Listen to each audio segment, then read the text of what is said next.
Praise the Lord. Hallelujah. சந்தோஷமாய் ஹல்லேலூயா. கர்த்தர் நல்லவர். சந்தோஷமாய் நீங்கள் சொல்கிறத பார்த்தா எனக்கு கொஞ்சம் பயமாக தான் இருக்குது இல்லையா? ஒரு சத்தமாக சொல்லுங்கள் மக்கள், ஹல்லேலூயா. கர்த்தர் நல்லவர். அவனுடைய விலையேற பெற்ற நாமத்திற்கு மகிமை உண்டாவதாக. இந்த நல்ல சாயங்கால வேளையிலும் உங்களோடு கூட நிற்பதில் மிக சந்தோஷப்படுகிறேன். கர்த்தர் நமக்கு நல்லவராக இருக்கிறார். ஆண்டுடைய திருநாமம் மகிமைப்படுவதாக. ஆமென். கர்த்தர் நல்லவர். ஆண்டவரை தேடுவதும் கர்த்தருடைய சமூகத்தில் அமர்வதும் கர்த்தர் நமக்கு கொடுத்த மகா பெரிய ஒரு பாக்கியம். ஆமென். எத்தனையோ பேருக்கு கிடைக்காத ஸ்லாக்கியங்கள். அநேகர் ஆண்டவரை தேட விரும்பியும் முடியாத ஒரு காலங்களில் ஆண்டவர் நம்மை அவரை தேடும்படி கர்த்தர் நமக்கு அனுகூலம் செய்திருக்கிறார். இன்னமும் நம்மை மகிமையாய் நடத்த கர்த்தர் வல்லவராய் இருக்கிறார். ஆமென். கர்த்தருடைய நாமம் மகிமைப்படுவதாக. என்னை அழைத்த அன்பு பாஸ்டருக்காக, குடும்பத்துக்காக இயேசுவின் நாமத்தில் அன்பின் வாழ்த்தலை தெரிவித்துக் கொள்ளுகிறேன். தொடர்ந்து ஆண்டுடைய நாமம் நம் நடுவில் மகிமைப்படுவதாக. கர்த்தர் செய்ய நினைத்தவைகளை நம்முடைய வாழ்க்கையில் செய்து முடிக்க கர்த்தர் வல்லவராய் இருக்கிறார். ஆமென். சந்தோஷமாய் ஹல்லேலூயா. கர்த்தருடைய நாமம் மகிமைப்படுவதாக. நாம் சில வார்த்தைகளை கொஞ்ச நேரம் வேதத்திலிருந்து நாம் தியானிக்க போகிறோம். கர்த்தர் நமக்கு கிருபை தருவாராக. நான் இன்னைக்கு இந்த பிரசங்கத்துக்காக நான் ஆயத்தமாக்கும் போது ஆண்டவர் என் உள்ளத்தில் வைத்த ஒரு வார்த்தையை உங்கள் நடுவில் வைக்க நான் விரும்புகிறேன். கர்த்தர் கிருபை தருவார். நீங்கள் எல்லாரும் எடுத்துக்கொள்ளுங்கள். என்னாகமம் 21 அதிகாரம். என்னாகமம் 21 அதிகாரம் அதனுடைய 16 18 வரைக்கும் சேர்ந்து வாசிக்கலாமா? என்னாகமம் 21 அதிகாரம். என்னாகமம் 21 அதிகாரம் அதனுடைய 16 18 வரைக்கும் சேர்ந்து வாசிப்போமா? கர்த்தர் நல்லவர். அங்கே இருந்து பேயருக்கு போனார்கள். ஜனங்களை கூடிவர செய், அவர்களுக்கு தண்ணீர் கொடுப்பேன் என்று கர்த்தர் மோசேக்கு சொன்ன ஊற்று இருக்கிற இடம் அதுதான். அப்பொழுது இஸ்ரவேலர் பாடின பாட்டாவது, ஊற்று தண்ணீரே பொங்கி வா, அதை குறித்து பாடுவோம் வாருங்கள். நியாயப்பிரமாணிகளின் ஏவுதலால் அதிபதிகள் கிணற்றை தோண்டினார்கள். ஜனத்தின் மேன்மக்கள் தங்கள் தண்டாயுதங்களை கொண்டு தோண்டினார்கள் என்று பாடினார்கள். ஆண்டவருடைய நாமம் மகிமைப்படுவதாக. கர்த்தர் நல்லவர். இந்த சாயங்கால வேளையில் நாம் அறிந்து கொள்ள வேண்டிய சில சத்தியங்களையும் நாம் செய்ய வேண்டிய சில காரியங்களையும் ஆவியானவர் நம்மளோடு பேசுவாராக, நம்மை நடத்துவாராக. மோசேயும் இஸ்ரவேல் ஜனங்களும் கானானை நோக்கி பயணிக்கிற காலங்களில் தேவன் அவர்களுக்கு நியாயப்பிரமாணங்களை கொடுத்தார், உடன்படிக்கை பெட்டியை கொடுத்தார், ஆசரிப்பு கூடாரத்தை கொடுத்தார், தேவனுடைய மகிமை அவர்களுக்கு முன்ன அனுப்பினார். இவையெல்லாம் நடந்து கொண்டிருந்த காலகட்டத்தில் ஒரு நாள் வசனம் சொல்லுகிறது, அந்த 16ஆம் வசனம், அவர்கள் பேயருக்கு போனார்கள். ஜனங்களை கூடி வர செய், அவர்களுக்கு தண்ணீர் கொடுப்பேன் என்று கர்த்தர் மோசேக்கு சொன்ன ஊற்று இருக்கிற இடம் அதுதான். கர்த்தர் மோசேக்கு சொன்ன ஊற்று இருக்கிற இடம் அதுதான். அந்த வார்த்தை திரும்ப சொல்லுங்க. கர்த்தர் மோசேக்கு சொன்ன ஊற்று இருக்கிற இடம் அதுதான். நல்லா கவனிங்க. பைபிளில் பல இடத்துல கர்த்தர் வித்தியாசமான முறையில் தண்ணீர் கொடுத்தார். முதல் அவர்கள் மாராவில் வரும்போ மாராவின் தண்ணீர் கசப்பாக இருந்தது. அப்போ ஆண்டவர் ஒரு கொம்பை வெட்டி போட சொன்னார். வெட்டி போட்ட போது அந்த தண்ணீர் மதுரமாய் மாறினது. அங்கிருந்து ஏலிமுக்கு கர்த்தர் கூட்டிட்டு வந்தார். ஏலிமில் 12 நீரூற்றுகளும் 70 பெருச்சை மரங்களும் இருந்தது. அந்த நீரூற்றினால் அவர்களை ஆசீர்வதித்தார். இன்னொரு தடவை ஒரு கண்மலை கிட்ட வரும்போ தண்ணி இல்லாத ஒரு காலத்தில் தண்ணீருக்காய் அவர்கள் ஏங்கின போது ஆண்டவர் மோசேக்கு சொன்னார், நீ வந்து கண்மலை அடி, நான் அதில் மேலே நிற்பேன், தண்ணீர் கொடுப்பேன்னு சொன்னார். அப்படி மோசே போய் கண்மலை அடித்தார். தண்ணீர் புறப்பட்டது. ஜனங்கள் தண்ணீர் குடித்தார்கள். இன்னும் சில காலங்கள் கடந்து போகும்போது ஒரு நாள் இதே ஜனங்கள் திரும்ப தண்ணீர் இல்லை என்று அழுத போது அன்னைக்கு ஆண்டவர் மோசேக்கு சொன்னார், கண்மலைட்ட போய் பேசு, நான் தண்ணி தருவேன்னு சொன்னார். மோசே போய் அடித்தார், தண்ணீர் வந்தது. அது நிமித்தம் மோசே கானானுக்குள் பிரவேசிக்க மாட்டான் என்கிற ஒரு காரியத்தையும் ஆண்டவர் கட்டளையிட்டார். இப்படி பல தடவை ஆண்டவர் அவர்களுக்கு அற்புதமாய் தண்ணீர் கொடுத்திருக்கிறார். ஆனா இங்க சொல்லும் போது கர்த்தர் என்ன சொல்லி கூட்டிட்டு வாரார் அப்படின்னா, நீங்க வாங்க, ஒரு ஊற்று இருக்குது, அந்த ஊற்றின் தண்ணியை நான் உங்களுக்கு என்ன செய்வேன், தருவேன் அப்படின்னு சொல்லி ஆக்கும் கர்த்தர் கூட்டிட்டு வர்றாரு. இது தெய்வத்தால் ஏற்படுத்தப்பட்ட ஒரு ஊற்று, ஆண்டவரால் ஏற்படுத்தப்பட்ட ஒரு தண்ணீர். மற்ற எல்லாமே போகிற வழியில் கிடைத்தவைகள். ஆனா இந்த ஊற்றோ ஆண்டவர் இவர்களுக்காய் ஏற்படுத்தினது. வசனம் அப்படிதான் சொல்லுது. அங்கே இருந்து பேயருக்கு போனார்கள், ஜனங்களை கூடி வரச்சை அவர்களுக்கு தண்ணீர் கொடுப்பேன் என்று கர்த்தர் மோசேக்கு சொன்ன ஊற்று இருக்கிற இடம் அதுதான். இன்று ராத்திரி நீங்கள் புரிந்து கொள்ள வேண்டிய ஒரு சத்தியம், ஆண்டவர் நம்மளை ஒரு ஊற்றண்டை அழைத்து வருகிறார். ஒரு ஊற்றண்டை வந்து நிறுத்தி இருக்கிறார். என்ன ஊற்றண்டை? தெய்வம் நம்முடைய தாகத்தை தீர்க்கும்படி அவர் ஏற்படுத்தி வைத்த ஊற்றண்டையில், தெய்வம் நமக்காய் நியமித்த ஊற்றண்டையில் இன்னும் நம்மளை நடத்தி வருகிறார். வருஷத்தின் ஆரம்பங்களில் நிற்கிறோம். ஆமா, இந்த நாட்கள்ல ஆண்டவர் அவர் விரும்பின ஊற்றண்டையில் நம்மை நடத்துவாராக. எத்தனை பேர் வாஞ்சிக்கிறீங்க, ஆண்டவர் என்னை ஊற்றண்டையில் நடத்தணும்? கரம் உயர்த்தி சொல்லணும், ஆண்டவரே என்னை உம்முடைய ஊற்றண்டையில் நடத்தணும், என்னை உம்முடைய ஊற்றண்டையில் கூட்டிட்டு போகணும், நீர் விரும்புகிற இடத்துல என்னை கொண்டு போய் விடணும். ஆமென், ஹல்லேலூயா. அப்போ நல்லா புரிந்து கொள்ளுங்க, இவர்கள் விரும்பி கேட்ட இடங்கள் அநேகம் உண்டு. இவர்கள் தண்ணீருக்காக ஏங்கின இடங்கள் உண்டு. மாறாவின் தண்ணி கசப்பா இருந்தது, தாகத்திற்கு தண்ணீர் கேட்டார்கள், இப்படி பல தடவை கேட்டார்கள். ஆனால் ஒரு நேரம் கர்த்தரே ஒரு ஊற்றை ஏற்படுத்தினார். நம்ம வாழ்வில் பல நேரம் நம்ம கேட்டு அநேக ஆசீர்வாதங்களை வாங்குவோம், நம்ம கேட்டு அநேக நன்மைகளுக்காய் காத்திருப்போம். ஆனால் சில நேரம் ஆண்டவரே சில ஊற்றை நமக்காய் ஆயத்தமாக்குவார். அப்படிப்பட்ட ஊற்றின் அண்ட வரும்போ நம்முடைய ஜீவியங்கள் முழுவதும் மாறும்படி ஆவியானவர் உதவி செய்வார். ஆண்டவரால் ஏற்படுத்தப்பட்ட ஊற்று நம்முடைய ஜீவியத்தையே மாற்றி எடுக்கும். ஆண்டவரால் ஏற்படுத்தப்பட்ட அந்த தண்ணீர் நம்முடைய குடும்பங்களை மாற்றும், சபையை மாற்றும், ஊழியத்தினுடைய சூழ்நிலைகளை மாற்றும். அவர் நியமித்த இடத்துல தெய்வ மகிமையை அவர் விளங்க பண்ணுவார். ஆமென், சந்தோஷமாய் ஹல்லேலூயா. கர்த்தர் நல்லவர். இப்போ ஆண்டவர் கூட்டிட்டு வான்னு சொல்றார். கூட்டிட்டு வந்ததுக்கு பிறகு ரெண்டு சம்பவம் நடந்தது. என்னதெல்லாம் நடந்தது? இந்த ஊற்று தண்ணீர் வந்த உடனே ஊற்று தண்ணீர் திறக்கப்பட்டதானா? திறக்கப்படல. ஒரு தடவை ஒரு கொம்பை வெட்டி போட்டார்கள், தண்ணி நல்ல தண்ணியா இருந்தது. ஒரு தடவை போய் மோசே அடித்தார், தண்ணி வந்தது. ஒரு தடவை பேச வேண்டிய இடத்துல மீண்டும் அடித்தார், தண்ணி வந்தது. ஆனா இங்க ஜனங்களுக்கு சில வேலைகளை கர்த்தர் கொடுத்தார். ரெண்டு வேலை. ஒன்னு பாட்டு பாடுற வேலை. முத போய் உட்கார்ந்து அந்த ஊற்றண்டையில உட்கார்ந்து பாட்டு பாடினார்கள். என்ன பாட்டு பாடினார்கள்? 17ஆம் வசனம், அப்பொழுது இஸ்ரவேலர் பாடின பாட்டாவது, ஊற்று தண்ணீரே பொங்கி வா, அதை குறித்து பாடுவோம் வாருங்கள். இந்த ஊற்றின் அண்டை போய் உட்கார்ந்து என்ன செய்தார்கள்? பாட்டு பாடினார்கள். ஊற்று தண்ணீரே பொங்கி பொங்கி வா, பொங்கி வா, பொங்கி வா, பொங்கி வான்னு இந்த ஜனங்கள் பாடினார்கள். நல்லா புரிந்து கொள்ளுங்க, ஆண்டவர் தானே சொன்னார், நான் உங்களுக்கு தண்ணி தருவேன், இந்த ஊற்றண்டைக்கு வாங்கன்னு கர்த்தர் தான் கூட்டிட்டு வந்தார். அப்போ வந்த உடனே கொடுத்துட வேண்டியதானே? இல்ல, கர்த்தர் சொல்ல பாடுங்க, ஆண்டவரை உயர்த்துங்க. இப்ப ஜனங்கள் எல்லாரும் ஊற்று தண்ணீரே பொங்கி வா, பொங்கி வா, பொங்கி வான்னு எல்லாரும் பாட ஆரம்பித்தார்கள். ஒன்னு தெரியுமா? அநேக நன்மைகள், அநேக ஆசீர்வாதங்கள் எதற்குள்ள மறைஞ்சிருக்கு தெரியுமா? ஆராதனைக்குள்ள மறைஞ்சிருக்குது. ஆராதனைக்குள்ள கர்த்தர் வைச்சிருக்கிறார். ஏன் பாட்டு பாடுறோம்? ஏன் ஆராதிக்கிறோம்? ஏன் கர்த்தரை தொழுது கொள்ளுகிறோம்? ஏன்னா நான் பாடும்போது அந்த வரிகள் ஏதோ ஒரு மாற்றத்தை உருவாக்குகிறது. அன்னைக்கு அவர்கள் உட்கார்ந்து பாடினார்கள், ஊற்று தண்ணீரே பொங்கி வா, பொங்கி வா, பொங்கி வா பாடினார்கள். இந்த ராத்திரி வேளையிலே நமக்காய் தெய்வம் வைத்த ஊற்று திறக்கப்பட வேண்டும் வேண்டுமானால் என் உள்ளத்திலிருந்து அவரை உயர்த்துகிற துதி எழும்பணும், அவரை ஆராதிக்கிற ஆராதனை எழும்பணும், அவரை மகிமைப்படுத்துகிற அனுபவங்கள் எழும்பணும்.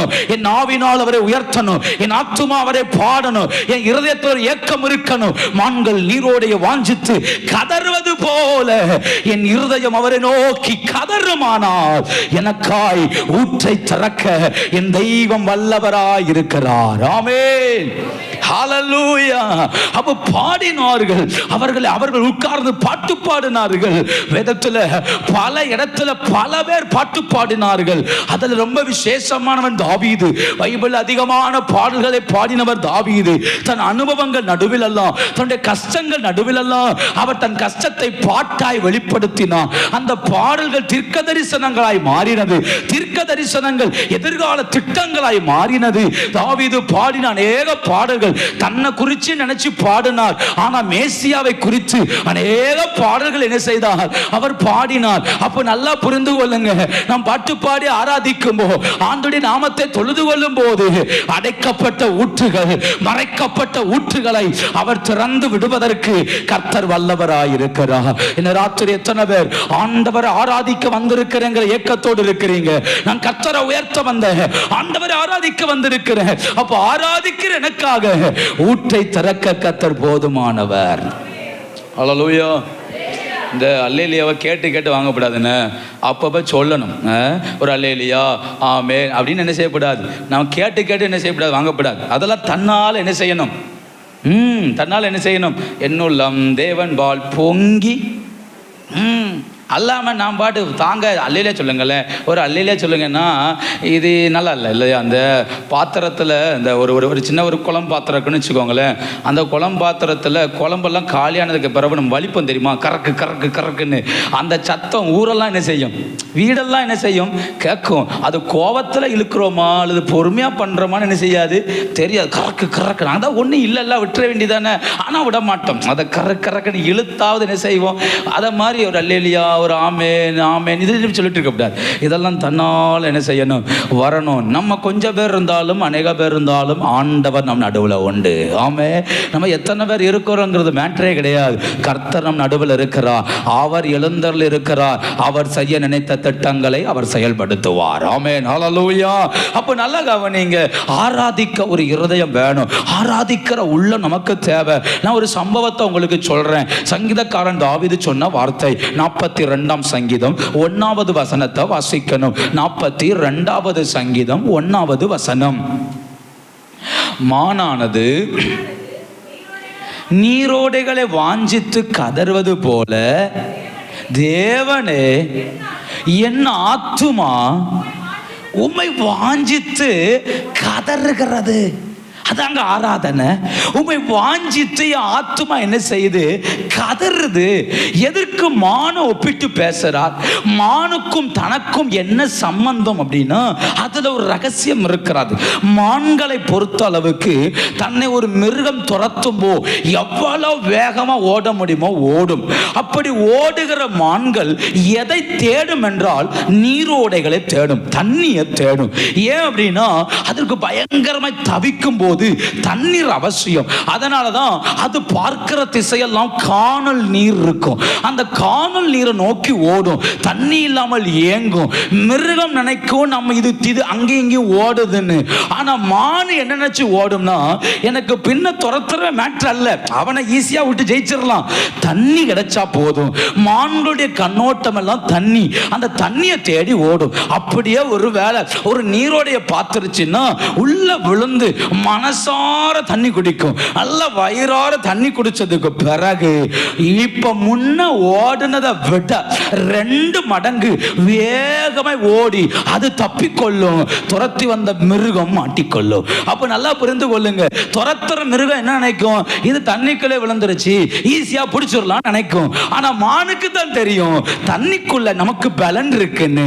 அது தண்ணியை குடிச்சு முடிக்கும் போ வேகமாய் ஓடத்தக்க தைரியத்தையும் பலத்தையும் தண்ணில வாங்கிரும். அதனாலதான் தாவீது சொல்றார், மானானது நீரோடையை வாஞ்சித்து கதறுவது போல என் ஆத்துமா உமையே வாஞ்சித்து கதறுது ஆண்டவரே. ஏன் கதறுது? எனக்கு பின்ன நிறைய போராட்டம் உண்டு, எனக்கு பின்ன நிறைய பிரச்சனை உண்டு, எனக்கு பின்ன நிறைய தோல்வி உண்டு. அதை குறிச்செல்லாம் எனக்கு பயம் இல்லை. எனக்கு வாஞ்சையும் ஏக்கமும் உம்முடைய தண்ணீர் அண்டையில வரணும், நீரோடை அண்டை வரணும். நான் பாட்டு பாடணும், ஆராதிக்கணும். ஏன்னா அந்த தாவீது ஒன்னும் சந்தோஷமான வாழ்க்கை வாழ்ந்தவன் அல்ல. ஆரம்பத்திலிருந்து பிறந்த நாளிலிருந்து துன்பத்தை அனுபவித்தவன், புறக்கணிப்பை அனுபவித்தவன், வேதனை அனுபவித்தவன். அவன் வாழ்வில் ஆமென். யோசித்து பாருங்களேன், ஒரு வீட்டுக்கு ஒரு தீர்க்கதரிசி வருகிறார். அந்த தீர்க்கதரிசி என்ன சொல்லுகிறார்? இந்த வீட்டில் இன்னைக்கு ஒரு பலி விருந்துங்கிறார். பலி விருந்துன்னா இஸ்ரவேலுடைய முறைமையின்படி கிட்டத்தட்ட ஒரு 100 பேர் இருக்கணும். எத்தனை பேர் இருக்கணும்? 100 பேர் இருக்கணும். ஏன் தெரியுமா? சாமுவேல் வர்றாருன்னா அந்த ஊர் ஆசாரியர்கள் வரணும். ஆசாரியர்கள் வந்தா லேவியர்கள் வரணும். லேவியர்கள் வந்தா அந்த ஊர் பிரபுக்கள் வரணும். பிரபுக்கள் வரும்போ அந்த ஊர் மூப்பர்கள் வரணும். அந்த ஊர் மூப்பர்கள் வரும்போ அந்த ஊர்ல கனம் பெற்ற ஆட்கள் வரணும். அடுத்து இந்த ஃபேமிலி ஈசாயுடைய எல்லா பிள்ளைகளும் இருக்கணும். கிட்டத்தட்ட 100 பேர் என்ன செய்யணும்? அந்த விருந்துல இருக்கணும். ஆனா இல்லாத ஒரே ஆள் யார்தான்? யார் மட்டும்தான்? தாவீது மட்டும்தான் இல்ல. யோசித்து பாருங்களேன், சாமுவேல் இருக்கிறார், ஊர் மூப்பர்கள் இருக்கிறாங்க, ஊருடைய ஆசாரியன் இருக்கிறார், லேவியர்கள் இருக்கிறார்கள், பிரபுக்கள் இருக்கிறார்கள், கனம் பொருந்திய மனிதர்கள் இருக்கிறார்கள். இல்லாத ஒருவன் சுதந்திரவாளி. இந்த வீட்டில் இருக்கிற பிள்ளை இல்ல. ஆனா இவன் இங்க இல்ல, வனாந்தரத்துல கர்த்தர் இவனோடு இருந்தார். வனாந்தரத்துல கர்த்தர் இவனை நடத்தினார். இவன் வனாந்தரத்துல என்ன சொல்லி பாட்டு பாடி இருப்பான்? யார் என்ன கைவிட்டாலும் பரவாயில்லப்பா, யார் என்ன நேசிக்காட்டாலும் பரவாயில்லப்பா, இந்த விருந்துக்கு நான் அழைக்கப்படாட்டாலும் பரவாயில்லப்பா, நீர் என் கூடவே இருக்கிறீர். அதனாலக்கும் சாமுவேல் திரும்ப திரும்ப இவனா இவனா இவனா இவனான்னு பார்க்கிறாரு. ஒருத்தண்டி நடத்தல் வரமாட்டேங்குது. இவருக்கு ஒன்றும் புரியல. என்ன ஆண்டவரே, நீர் தானே அனுப்பினீர், இந்த வீட்டில் ஒருத்தர் ராஜாவாக்குவேன்னு சொன்னீர், ஏன் ஒரு பிரச்சனமே இல்லை? கர்த்தர் சொல்றாரு, மனுஷன் முகத்தை பார்ப்பான், கர்த்தரோ ஹிருதயத்தை பாப்பாருங்கிறாரு. அப்ப என்னதான் சொல்ல வர்றீர்? அதையும் கர்த்தர் சொல்லல. ஏன்னா கர்த்தருடைய இருதயம் தாவீதோடு இணைக்கப்பட்டு இருக்குது. அவர் தாவீதுடைய ஆராதனையின் சந்தோஷத்துல, தாவீதின் பாட்டு சந்தோஷத்துல, தாவீதின் துதியின் சந்தோஷத்துல அவரங்க மகிழ்ச்சியா வாழ்ந்து கொண்டிருக்கிறார். அதனாலாக்கும் இப்போ சாமுவேலுடைய இருதயம் எம்டியா இருக்கு. அப்ப சாமுவேல் சொல்றார், ஒண்ணு பண்ணலாம், அடுத்து வேற யாராவது உண்டா அந்த வீட்டுல? அப்படி ஏதாவது வாய்ப்பு இருக்கானா? அவன் சொல்றான், ஒருத்தன் இருக்கிறான் எங்க வீட்டுல ஒண்ணுக்கு லாக்கி இல்லாத ஒருவன், ஆடு மேய்க்க மட்டும்தான் லாக்கி. அவனை நாங்க ஒரு பொருட்டாவே நினைக்க மாட்டோம். அவன் இருந்தாலும் விஷயம் அல்ல, இல்லாட்டாலும் விஷயம் அல்ல. நீர் வந்த காரியத்துக்கு அவன் ஒண்ணு ஒருத்தான ஆளு அல்ல. அவன் வேண்டான்னு சொல்லும்போ சாமுவேல் சொல்றார், ஒரு தடவை கொஞ்சம் பார்ப்போமே, அவனும் வந்துடட்டுமே, ஏதாவது நடக்கான்னு பார்ப்போம். இப்போ அவனை ஆள் அனுப்பி கூப்பிடும்போ அவன் வேகமா வருகிறான். அவன் வாசல்ல வரும்போ கர்த்தர் சொல்றார் சாமுவேல்ட்ட, எலும்பு எலும்பு எலும்பு, இனி உட்காராத, எலும்பு, அந்த வாராம் பாரு, அவனை போய் அபிஷேகம் பண்ணு. யோசித்து பாருங்க, ஆராதிக்கிறவனோடு கூட கர்த்தருடைய இருதயம் இணைக்கப்பட்டிருந்தது. துதிக்கிறவனோடு கூட கர்த்தருடைய இருதயம் இணைக்கப்பட்டிருந்தது. என் ஊற்று திறக்கப்பட வேண்டுமானால், எனக்கு கர்த்தர் வைத்த திட்டங்கள் என் வாழ்க்கையில செயல்பட வேண்டுமானால், என் இருதயம் கர்த்தருடைய இருதயத்தோடு இணைக்கப்பட வேண்டும். அது ஆராதனையில் இணைக்கப்படும். ஆராதிக்கின்ற இருதயம், துதிக்கின்ற இருதயம், ஜெபிக்கின்ற இருதயம் தெய்வத்தோடு இணைக்கப்படும். இணைக்கப்பட்டவனுக்காக அவர் ஊற்றை திறக்க கர்த்தர் வல்லவராயிருக்கிறார். ஹல்லேலூயா. சந்தோஷமாய் ஹல்லேலூயா. அப்போ பாட்டு பாடுவதும் ஆராதிப்பதும் விருதா அல்ல. பாடுவதும் ஆராதிப்பதும் தெய்வத்தை நம்மளோடு இணைத்து கொள்ளுகிற இடம், தெய்வத்தை நம்மளோடு சேர்த்து கொள்ளுகிற இடம். அவரை புகழுவதும் அவரை உயர்த்துவதும். ஏனோ அவர் இஸ்ரவேலின் துதிகள் மத்தியில் உலாவுகிறார், வாசம் பண்ணுகிறார். அப்போ துதி எங்கேயோ அங்க கர்த்தர் உண்டு, ஆராதனை எங்கேயோ கர்த்தர் உண்டு. வீட்டுக்குள்ள ஆராதனை இருக்குமானால் என் வீட்டுக்குள்ள ஊற்று தண்ணி திறக்கப்படும். என் வீட்டுக்குள்ள வீட்டுக்குள்ள துதி இருக்குமானால் என் வீட்டுக்குள்ள ஊற்று தண்ணீர் திறக்கப்படும். என் பிள்ளைகளோடு சேர்ந்து குடும்பமா கர்த்தரை ஆராதிக்கிற பழக்கம் இருக்குமானால் என் வீட்டுக்குள்ள ஊற்று தண்ணீர் திறக்கும். என் வாழ்வை கர்த்தர் மகிமையாய் மாற்றுவார். ஆமென். இந்த ராத்திரி வேளையில என்னுடைய வாழ்வை ஆசீர்வாதமாய் மாற்றுவது என் வாயிலையாக்கும் கர்த்தர் வைத்திருக்கிறார். அவர் கொண்டு வந்த விட்ட இடம் நல்ல இடம், ஊற்று தண்ணீர் தருவேன்னு சொன்ன இடம். இங்க மகிமையான நீரூற்று இருக்கு. இதை பெற்றுக்கொள்ள வேண்டுமானால் ஆராதனை, அவரை உயர்த்துகிற துதி வேணும். எங்கெல்லாம் ஆராதனை இருக்குதோ அங்கெல்லாம் கர்த்தர் இறங்கி கிரியை செய்கிறார். ஆமென்.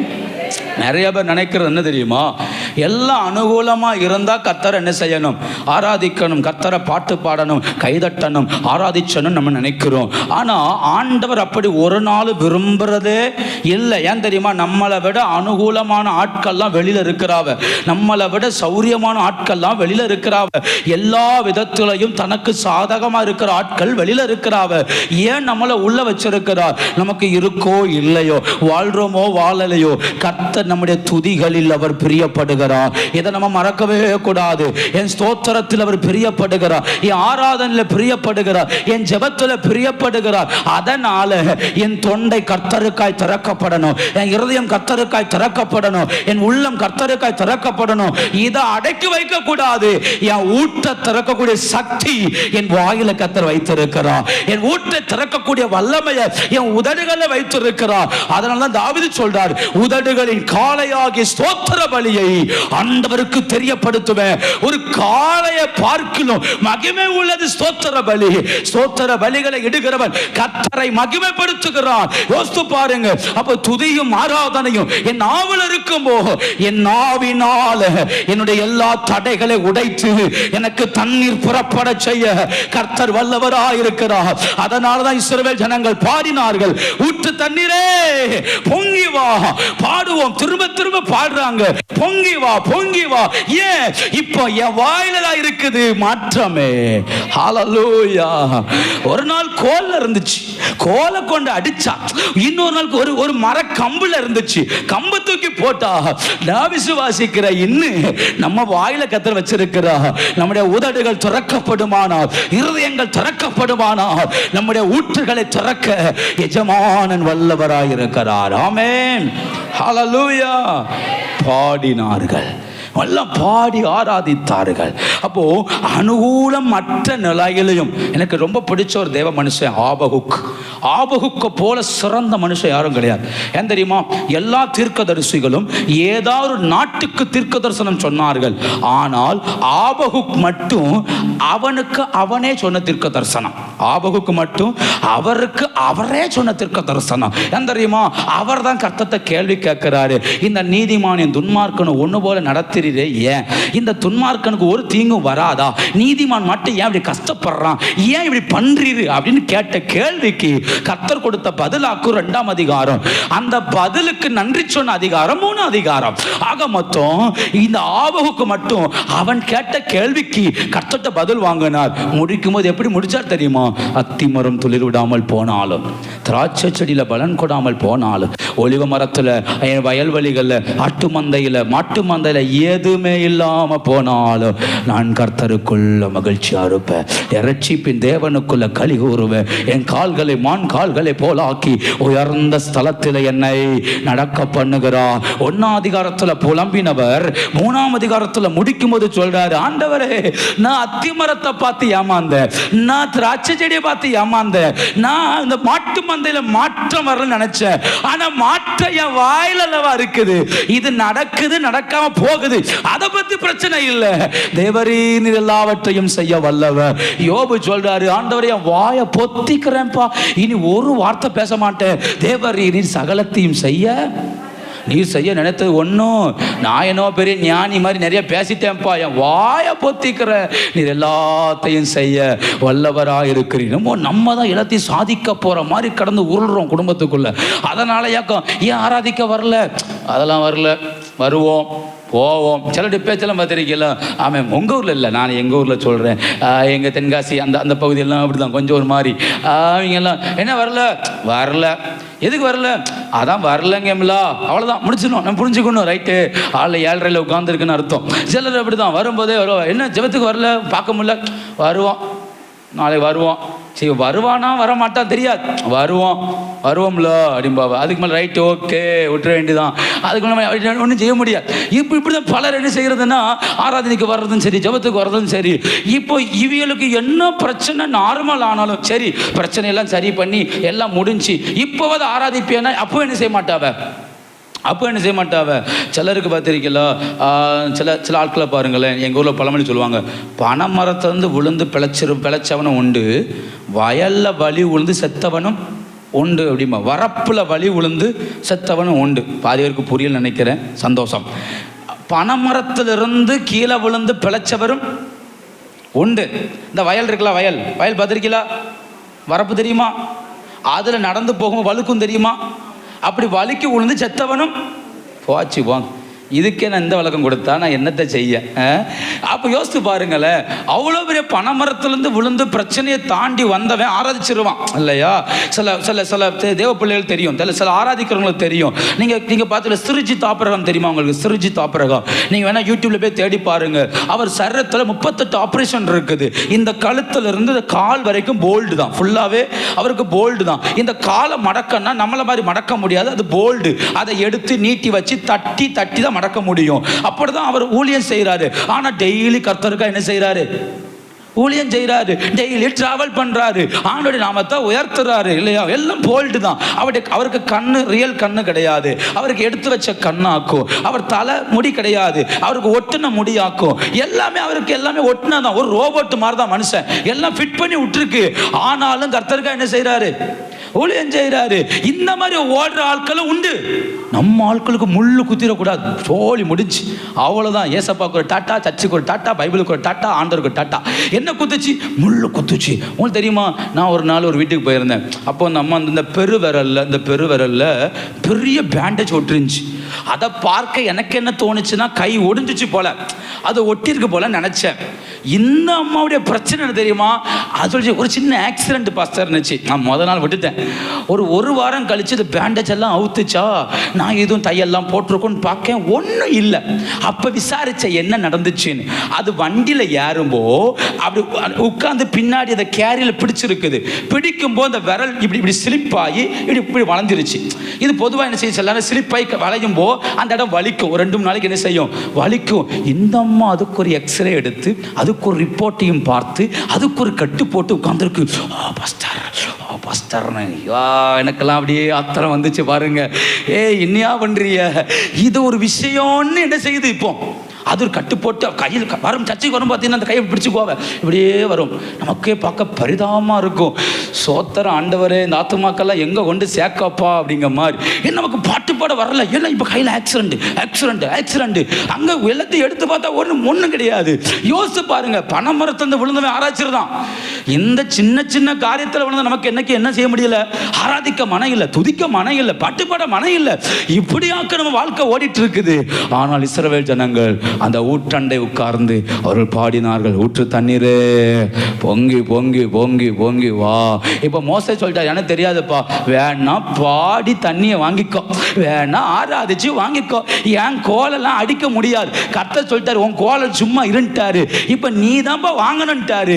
இப்போ அவர் குடும்பமா போய் உட்கார்ந்து ஊற்று தண்ணீரே பொங்கி பொங்கி வா, ஊற்று தண்ணீரே பொங்கி பொங்கி வா. ஒவ்வொரு குடும்பமா 30 லட்சம் ஜனம், 6 லட்சம் புருஷர்கள், ஒவ்வொருத்தரும் ஃபேமிலியா போய் ஊற்று தண்ணீரே பொங்கி பொங்கி வா, ஊற்று தண்ணீரே பொங்கி பொங்கி வா. இவர் எல்லாரும் பாட ஆண்டவர் செயல்பட ஆரம்பித்தார். ஆமே, கர்த்தர் நல்லவர். முதல் அனுபவம் பாட்டு. இரண்டாவது அனுபவம் பிரயாசம். என்ன பிரயாசம்? 18ஆம் வசனம், என்னாகமம் 21ஆம் அதிகாரம் 18ஆம் வசனம். நியாயப்பிரமாணிகளின் ஏவுதலால் அதிபதிகள் கிணற்றை தோண்டினார்கள், ஜனத்தின் மேன்மக்கள் தங்கள் தண்டாயுதங்களை கொண்டு தோண்டினார்கள் என்று பாடினார்கள். சேர்ந்து வாசிக்க பார்க்கலாம். என்னாகமம் 21ஆம் அதிகாரம் 18ஆம் வசனம். நியாயப்பிரமாணிகளின் ஏவுதலால் அதிபதிகள் தோண்டினார்கள், ஜனத்தின் மேன்மக்கள் பாருங்க, அதிபதிகள் கிணறு தோண்டினார்கள், மேன்மக்கள் தண்டாயுதங்களை கொண்டு தோண்டினார்களாம். எதை கொண்டு தோண்டினார்கள்? தண்டாயுதங்களை கொண்டு. எல்லாரும் சேர்ந்து பாட்டு பாடிட்டு அடுத்து என்ன பண்றாங்கன்னா கிணறு தோண்டினாங்க. எல்லாரும் சேர்ந்து ஒரு கிணற்றை தோண்டுவோம். எதை வச்சு தோண்டினாங்க? தண்டாயுதத்தை வச்சு. சொல்லுங்க, எதை வச்சு தோண்டினாங்க? தண்டாயுதத்தை வைத்து அவர்கள் கிணறு தோண்டினார்கள். இந்த தண்டாயுதம் என்பது ஒரு பெரிய ஆயுதம். இதை பல ரீதியில பயன்படுத்தலாம், பல விதத்தில் என்ன செய்யலாம், பயன்படுத்தலாம். நான் சில விஷயத்தை சொல்றேன், உங்களுக்கு புரியும். கர்த்தர் கிருபை தருவாராக. தண்டாயுதம் என்பது அந்த நாட்களில் அடிமைகளை அடிப்பதற்காக, அடிமைகளை காயப்படுத்துவதற்காக பயன்படுத்தப்பட்ட ஆயுதம். அதிகமா யாரத்தை அடிச்சாங்க? அதை வச்சு அடிமைகளை. அதுக்கு பைபிள் 2 ஆதாரம் இருக்குது. ஏசாயா தீர்க்கதரிசன புஸ்தகம் அதனுடைய 10ஆம் அதிகாரம் 24ஆம் வசனத்தை வாசிங்க. ஏசாயா 10:24. என் ஜனமே, அசீரியனுக்கு பயப்படாத, கோலால் அடித்து எகிப்தியரை போல் தன் தண்டாயுதத்தை உன் மேல. அப்படின்னா எகிப்துல இவங்க எதை வச்சு அடி வாங்கியிருக்கிறாங்க? தண்டாயுதத்தால் அடி வாங்கியிருக்கிறாங்க. அதனாலயாக்கும் ஆண்டவர் சொல்றாரு, அசீரியனும் ஒன்னு அடிக்கிறதுக்கு தண்டாயுதத்தை என்ன செய்வான்? ஓங்குவான் அப்படிங்கிறார். அப்படியானால் தண்டாயுதம் என்பது அடிமைகளை அடிப்பதற்காய், சிறைப்பட்டவர்களை அடிப்பதற்காய் பயன்படுத்தின ஒரு பெரிய ஆயுதம். 14ஆம் அதிகாரம் வாங்க. ஏசாயா 14ஆம் அதிகாரம் 5ஆம் வசனத்துல 6ஆம் வசனத்துல பாருங்க. அங்கேயும் சொல்றார், கர்த்தர் துஸ்தரின் தண்டாயுதத்தையும் செங்கோலையும் முறித்து போட்டார். உக்கரங்கொண்டு ஓயாத அடியாய் ஜனங்களை அடித்து கோபமாய் ஜாதிகளை அரசாண்டவன். அப்படின்னா ஓயாம அடிச்சானா. எதை வச்சு? தண்டாயுதத்தை வச்சு. எப்படி அடிச்சானா? ஓயாம அடிச்சானா. அப்படிப்பட்ட ஆயுதமாக்கும் தண்டாயுதம். யோசித்து பாருங்க. அடிமைகளை அடித்தார்கள், சிறைப்பட்டவர்களை அடித்தார்கள். அது இந்த 14ஆம் அதிகாரம் பிசாசை குறித்து சொல்லப்பட்டது. பிசாசு ஜனத்தை எப்படி அடிச்சானா? ஓயாம அடிச்சானா. இவன் திரும்பவே எழும்ப கூடாதபடி திரும்ப திரும்ப திரும்ப என்ன செய்தான்? அடித்தான். இவன் திரும்ப திரும்ப அடிச்சதுனால பலவீனம், திரும்ப திரும்ப அடிச்சதுனால தோல்வி. எலும்பெல்லாம் நினைக்கும் போது சத்துரு அடிக்கிறான், எலும்பெல்லாம் நினைக்கும் போது சத்துரு மேற்கொள்ளுகிறான். ஒரு நன்மையை பெற்றுக்கொள்ளலாம் நினைக்கும் போது சத்துரு அடிமைப்படுத்துறான். இப்படியே திரும்ப திரும்ப அடிபட்டார்கள். நான் இதை தியானிக்கும் போது என் உள்ளத்துல கர்த்தர் வைத்து ஒரு வார்த்தையை நான் உங்களுக்கு சொல்லுறேன். என்னன்னா, எது தெரியுமா? தண்டாயுதம். இந்த தண்டாயுதத்தை வச்சு மண்ணு தோண்ட முடியாது, கிணறு தோண்ட முடியாது. ஏன்னா இந்த தண்டாயுதத்தை அடிக்கலாம், மற்ற பொருட்களுக்கு யூஸ் பண்ணலாமே தவிர குழி தோன்ற அளவுக்கு இது ஷார்ப்பானது அல்ல. ஏன்னா தண்டாயுதங்கள் அனைத்தும் மரத்தினால் செய்யப்பட்டவைகள். குழி தோண்டணும்னா இரும்பு கடப்பாரை வேணும், கம்பி வேணும், பெரிய பெரிய மண்வெட்டிகள் வேணும். அதை வச்சுதான் தோண்ட முடியும். அப்ப கிணறு எதை வச்சு தோண்டினார்கள்? தண்டாயுதத்தை வைத்து. எனக்கு ஆவியானவர் என்ன உணர்த்தினார்னா, உன்னை பிசாசு எதை வைத்து மேற்கொள்ளுகிறானோ, ஒருவேளை பலவீனத்தை வச்சு மேற்கொள்ளலாம், வியாதி வைத்து மேற்கொள்ளலாம், ஏதோ ஒரு கஷ்டத்தை வச்சு மேற்கொள்ளலாம். பரவாயில்லை, அந்த கஷ்டத்தை காரணமா வைத்து முழங்கால நெல்லு. அதுக்கு பேர் தான் தண்டாயுதம். அந்த பலவீனத்தை காரணமா வச்சு முழங்கால நெல்லு. அந்த போராட்டத்தை காரணமா வச்சு முழங்கால நெல்லு. ஏன் தெரியுமா? சில நேரம் கர்த்தர் நம்மளை ஜெபிக்க வைக்கிறதே சில பிரச்சனைகள் வழியாத்தான், சில தோல்விகள் வழியாத்தான். நம்ம நினைக்கிறோம் தோல்வி வந்துருச்சு, பிரச்சனை வந்துருச்சு. இல்ல, தோல்வியும் பிரச்சனைகளும் நம்மை தெய்வத்தோடு இணைக்கிற பாலங்கள், தெய்வத்தோடு இணைக்கிற அடையாளங்கள். அப்ப தோல்வி வரும்போது புரியணும், நான் போய் நிற்க வேண்டிய ஒரு இடம் தேவ சமூகம். என்ன தண்டாயத்தை கொண்டு பிசாசு அடிக்கும் போது நான் ஓட வேண்டிய ஒரு இடம் தேவ பிரசன்னம். அப்படியே சமூகத்தில் விழுந்து ஆண்டவரே எனக்கு இறங்குன்னு சொல்லும்போ அவர்கள் அழுகையின் பள்ளத்தாக்கை உருவ நடந்து அதை நீரூற்றாக்கினார்கள். பள்ளத்தாக்கு அழுகையின் பள்ளத்தாக்கு, ஆனா என்னவாய் மாற்றினார்கள்? நீரூற்றாய் மாற்றினார்கள். தாவீதுக்கு நெருக்கங்கள் வந்தது, பாடுகள் வந்தது, கஷ்டங்கள் வந்தது, எதிர்க்காத போர் வந்தது.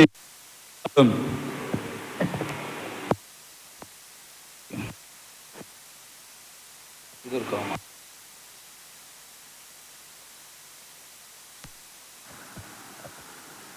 Praise the Lord. Hallelujah. Okay, thank you. அப்போ நல்லா புரிந்து கொஞ்சம் குறைச்சிச்சுக்கோங்க. ரைட். Praise the Lord.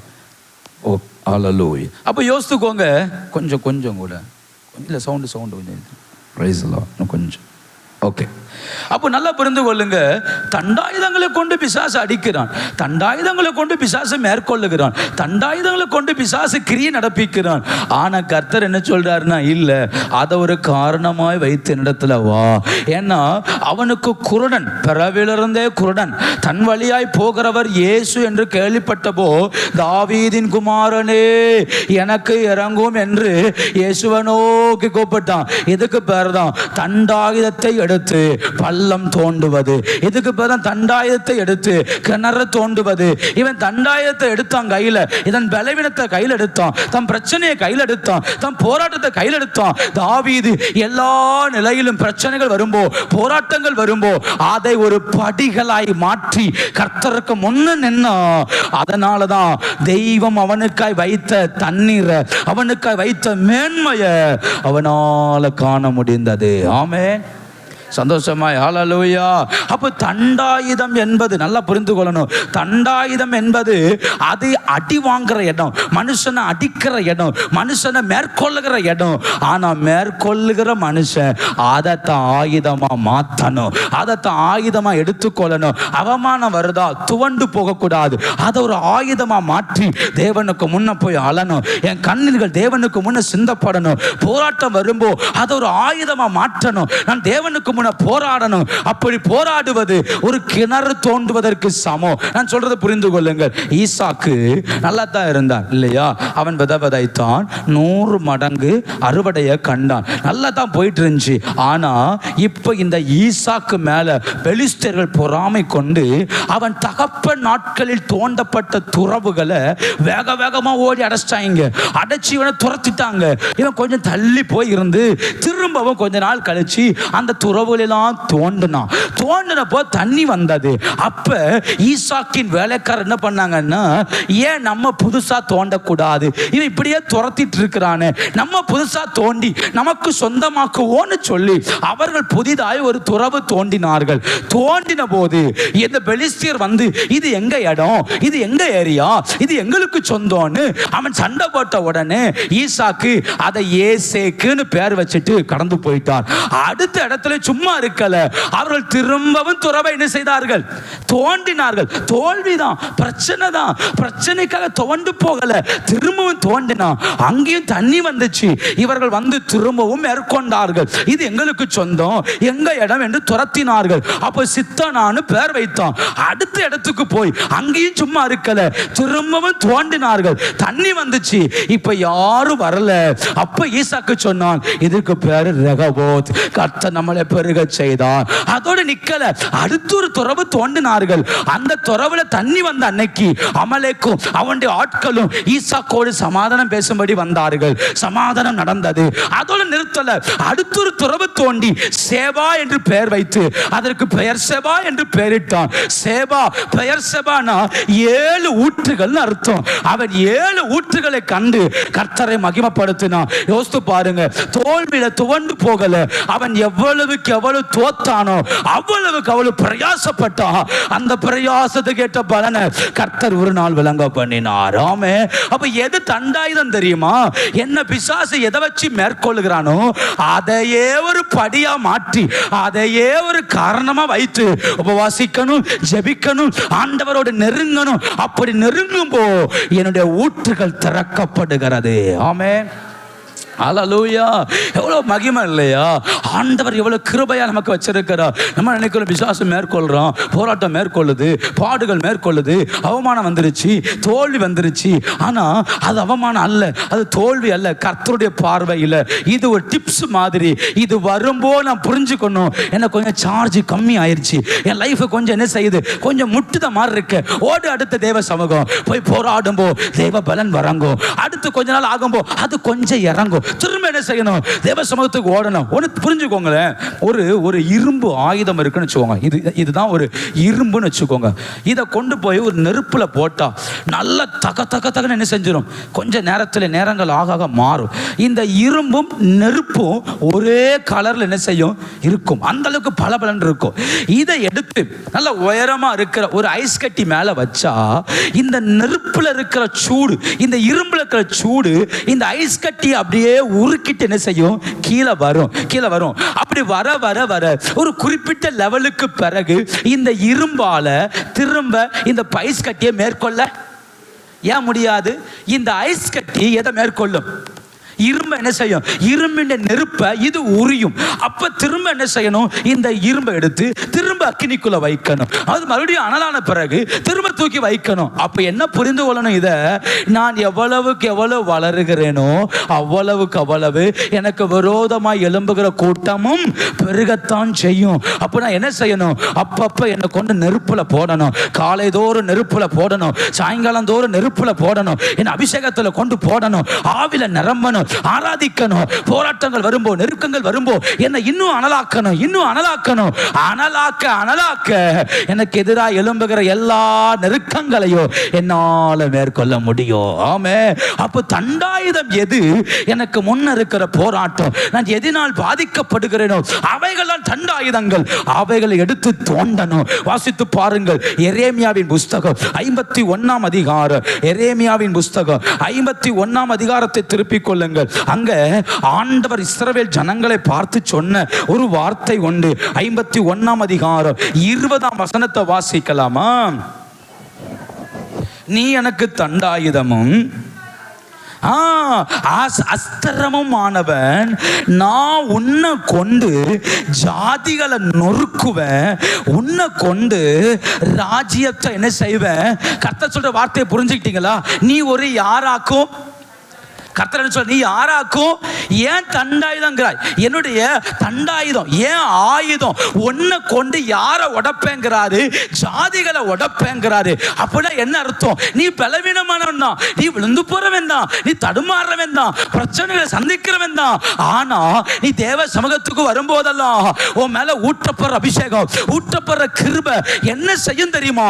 ஜாதிகளை நொறுக்கும்படி இந்த ஆயுதம் கர்த்தருடைய கையில வரும். இது கர்த்தருடைய கையில வரும். யோசித்து பாருங்க, என்னால மேற்கொள்ள முடியல, ஆனா என்ன அவர் கையில் எடுப்பாரானால், என்ன அவர் கையில தூக்குவாரானால், என்னால் மேற்கொள்ள முடியாத ஜாதிகளை அவர் நொறுக்குவார், அந்தகாரங்களை அவர் நொறுக்குவார். ஆமே. 21ஆம் வசனம், உன்னை கொண்டு குதிரை வீரனையும் நொறுக்குவேன், உன்னை கொண்டு ரதத்தையும் ரத வீரனையும் என்ன செய்வேன், நொறுக்குவேன். அப்படினால் நான் சாதாரணமான பலவீனன் தான், ஆனா என் மேல இருக்கிற அபிஷேகம், என் மேல ஊட்டப்படுற கிருபை அவர் கையில் ஆயுதமாய் மாறும். இதை வைத்து அவர் தோண்ட அங்க நீரூற்றுகள் புறப்படும், அவருடைய மகிமை வெளிப்படும். ஆமென். ஹல்லேலூயா. அப்போ தண்டாயுதங்கள் கர்த்தர் கைக்கு வந்துடணும். என் பலவீனம் கர்த்தர் கைக்கு போயிடணும், என் அவமானம் கர்த்தர் கைக்கு போயிடணும், என் நெருக்கம் கர்த்தர் கைக்கு போயிடணும், என் பிரச்சனை நான் சுமக்க கூடாது, கர்த்தர் கையில விட்டு கொடுத்துடணும். அவர் அதை ஆயுதமாய் மாற்றுவார். அவரால் அதை ஆயுதமாய் மாற்ற முடியும். அதை ஆயுதமாய் மாற்றி ஜாதிகளை நொறுக்கும்படி ஆண்டவர் சொன்னார். நீ மலைகளை மிதித்து நொறுக்கி குன்றுகளை பதருக்கு ஒப்பாக்குவன்னு சொன்னார். அதுக்கு முந்தின வசனம் சொல்லுது, யாக்கோபு சிறு பூச்சியே, இஸ்ரவேல் சிறு கூட்டமே, நீ சிறு கூட்டம், சிறு பூச்சி. ஆனா கர்த்தர் கையில வரும்போ மலைகளை பெருக்கத்தக்க அபிஷேகம், மலைகளை உடைக்கத்தக்க கிருபை, மலைகளை நொறுக்கத்தக்க மகிமையை இவன் தலைமையில வைக்க ஆண்டவர் வல்லவராய் இருக்கிறார். ஹல்லேலூயா. அப்போ நான் அவர் கைக்கு போயிடணும். தண்டாயுதமா இருக்கிறனா, அடி வாங்குறனா, உதைக்கப்படுறனா, நெருக்கப்படுறனா, அவர் கையில வந்துடணும். ஒரு நாளும் தாவீது சொல்றார், நான் மனுஷன் கையில விழாதிருப்பேனாக. பிரச்சனை பெருசா போயிருச்சு, தலைக்கு மீறி போகுது. அவன் ஜோமான்றான், நான் ஒரு நாள் மனுஷன் கையில போய் விழுந்துடக்கூடாது. நான் அடிக்கடி பண்ற ஜெபம், மனுஷன் கையில விழக்கூடாது. ஒரு மனுஷன் நம்மளை மேற்கொள்ளக்கூடாது. ஒரு மனுஷன் நமக்கு விரோதமாக யுத்தம் பண்ணக்கூடாது. ஒரு மனுஷன் நம்மளை அரசாளக்கூடாது. ஒரு மனுஷன் அவன் கண்ட்ரோல் நம்ம வைக்கக்கூடாது. நம்மளை தெய்வம் அவர் கண்ட்ரோல் வச்சிருக்கணும். தாவீது சொல்றார், மனுஷனை மேற்கொள்ளாது இருப்பானாக. அந்த ஜெபத்திற்கு கர்த்தர் பதில் கொடுத்தா. அப்போ நான் யார் கையில விழுந்துரும் தெரியுமா? அடிச்சாலும், அடி வாங்கினாலும், அல்லது அரவணைக்கப்பட்டாலும் அது கர்த்தரால் மட்டும்தான் இருக்கணும். நான் அடி வாங்கிறதும் கர்த்தரால் இருக்கணும், அணைக்கப்படுவதும் கர்த்தரா இருக்கணும். அப்படி இருக்குமானால் என்னை கொண்டு ஜாதிகளை நொறுக்க, என்னை கொண்டு குழிகளை தோண்ட, என்னை கொண்டு நீரூற்றை கண்டுபிடிக்க அவர் வல்லவராயிருக்கிறார். ஆமே. நான் எவ்வளவுக்கு எவ்வளவு பாட்டு பாடுறேனோ அவ்வளவுக்கு அவ்வளவு என்ன ஆயுதமா அவர் கையில கொடுத்துடணும். நீர் தோண்டும் ஆண்டவரே, என்னை கொண்டு கிரியை செய்யும் ஆண்டவரே, என்னை கையில் எடும் ஆண்டவரே. இந்த பிரச்சனை இருக்குது, ஒன்று தெரியுமா? நல்லா புரிஞ்சுக்கோங்களேன். எனக்கு ஜெபிக்க முடியல நினைக்கிறேன். உங்க பிரச்சனைகள் எழும்பும் போ பிரச்சனைகளுக்காக ஜெபம் பண்ண ஆரம்பிங்க. உங்க பிரச்சனைகளுக்காக கண்ணீர் வடிக்க ஆரம்பிங்க. அந்த ஜெபம் உங்களை மகிமைக்குள்ள கொண்டு வரும், பிரசன்னத்துக்குள்ள கொண்டு வரும். அதை வச்சு ஆரம்பிங்க. மீதியை கர்த்தர் நடத்த ஆரம்பிச்சிருவா. ஏன்னா ஏ போட்டு ஆரம்பிக்கிறது நம்ம வேலை, அது இசட்டை போட்டு முடிக்கிறது யார் பார்த்து கொள்ளுவா? கர்த்தர் பார்த்து கொள்ளுவா. நம்ம ஜெபிக்க வைக்கிறது தான் கர்த்தருடைய வேலை. ஆரம்பிச்சுட்டோம்னா அவர் பார்த்து கொள்ளுவார். ஆமென். ஹல்லேலூயா. ஆண்டவர் நல்லவர். நான் என் வாழ்க்கையில் நிறைய பார்த்துருக்கிறேன். கர்த்தர் நிறைய நேரங்களை ஜெபிக்க வைக்கும்போ, நிறைய நேரங்களை ஆராதிக்க வைக்கும்போ நான் அதிகம் பார்த்துருக்கிறேன். ஆண்டவர் ஏதோ ஒரு திட்டத்தை வைப்பார். நம்ம ஒரு காரியத்துக்காக ஜெபம் பண்ண ஆரம்பிச்சா ஒரு கட்டத்துக்கு ஒரு ஜெபம் அப்படியே டேன் ஆகும். ஜெபம் வித்தியாசப்படும், வசனங்கள் வித்தியாசப்படும், வார்த்தை வித்தியாசப்படும், அழைப்பு வித்தியாசப்படும். என் வாழ்க்கையில் நிறைய தடவை பார்த்துருக்கிறேன். தெய்வம் ஒவ்வொரு நேரமும் ஒவ்வொரு திட்டங்களை முன் வைக்கும்போ அவருடைய நடத்துதலும் அவருடைய அபிஷேகங்களும் வித்தியாசப்படுகிறத உணர்ந்திருக்கிறேன். அப்ப நான் என்ன சொல்றேன்னா, நான் நினைச்சது என் லைஃப்ல நடந்துச்சானா இல்ல, நான் நினைச்சது போல மாற்றம் வந்துச்சானா வரல. ஆனா தெய்வம் நினைச்சது நடந்துச்சானா நான் சொல்வேன் 100க்கு 100 நடந்துட்டு இருக்குது. அவர் நினைச்சது செயல்பட்டுட்டே இருக்குது. அவர் என்ன நினைச்சாரோ அதை என் வாழ்க்கையில நிறைவேற்றி கொண்டிருக்கிறார். அப்ப நான் புரிந்து கொள்ளுகிறேன், என் லைஃப் நான் வாழ நினைக்கல, அதை அவர் கையில விட்டு கொடுத்துட்டேன். இதை எப்படி பயன்படுத்தணுமோ, என்ன செய்யணுமோ செய்யுங்க, பின்னால நான் வர்றேன். அப்ப நம்ம புரிந்து கொள்ளணும், பிரச்சனைக்கு பின்னாடியும் போராட்டங்களுக்கு பின்னாலேயும் ஓட ஆரம்பிச்சுட்டா தோத்து போயிருவோம். ஓட வேண்டியது கர்த்தருக்கு முன்ன என்னை கொண்டு தோண்டுங்க ஆண்டவரே. தண்டாயுதங்களை கொண்டு தோண்டினார்கள். யாமே பவுல் சொல்றாரு 3 தரம் ஜெபம் பண்ணாராம். எதற்காக? பவுல் 3 தரம் ஜெபம் பண்ணார். எதற்காக? பலவீனத்துக்காக. என் பலவீனம் என்னை விட்டு மாறணும். இது என்னை கொட்டுகிற சாத்தானுடைய தூதன், எனக்கு டெய்லி தொந்தரவா இருக்கு, மாற்றணும். கர்த்தர் என்ன பதில் கொடுத்தார்? என் கிருபை உனக்கு போதும், உன் பலவீனத்தில் என் பலன். அவ்வளோதாங்க, ஒரே பதில் தான். பவுல் சொல்றாரு, என் பலவீனங்களை குறித்து நான் சந்தோஷப்படுறேன். பலவீனம் பெருகும் போதெல்லாம் கிறிஸ்துவின் வல்லமை பெருகுது. நான் பலவீனம் நினைக்கும் போதெல்லாம் என்ன அறியாத ஒரு அபிஷேகம் வருது. நான் பலவீனம் நினைக்கும் போதெல்லாம் என்ன அறியாத ஒரு கிருபை வருது. நான் பலவீனம் துவண்டு போகும் போதெல்லாம் என்ன அறியாமலே உற்சாகம் வருது. ஏன் வருதுன்னா கிறிஸ்துவின் வல்லமை என்னில் பெருகுகிறது.